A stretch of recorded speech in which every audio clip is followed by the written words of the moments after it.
Hey everybody, so in the next clip that I've created, which was from a video I did with a very amazing therapist and friend of mine, where we're discussing a question that came up in the live that we did with regards to what happens when you keep attracting relationships with someone who is quite avoidant. And sometimes these patterns can be set up in childhood, and this particular person had quite an avoidant father. And we discuss what you can do about it, and I share some of my experiences of how I resolved that issue of constantly going for people that were avoidant and this push-pull in a relationship. But I hope you find it helpful, and do let me know what you think. Emotion is high, isn't it? Yes. Yeah.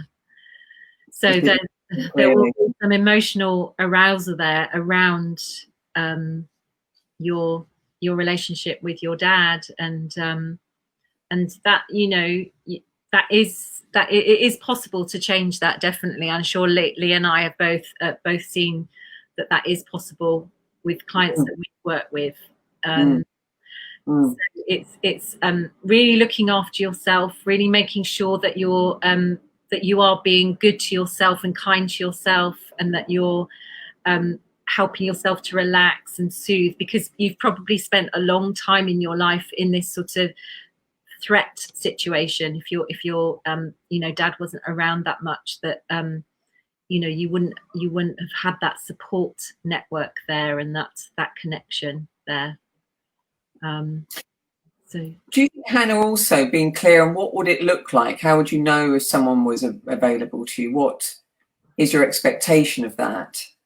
You know, and I think certainly for the person posing these questions tonight, I know when I have been through a similar thing, and believe me, there have been many, and I had to unlearn what was so familiar to me. It was also about emotionally regulating each time I saw someone. If I felt that feeling come up of being incredibly attracted to someone who I didn't know and who I was potentially projecting a fantasy of how I thought they might be onto them, I would have to emotionally regulate and wait to see who that person was. You know, were they trustworthy? Were they in alignment with, were our values aligned? Were they able to show up consistently, not just in terms of a relationship, but in the starting bit, even as someone who wants to get to know me and I want to get to know them, even as a friend. And I remember the person who I'm with now, when I first met them, because I was always sort of trying to sort of make myself into something that I thought would fit in with the other person so that they would like me. I remember sort of showing up for myself and being able to say, actually, you know, what is really important to me is consistency.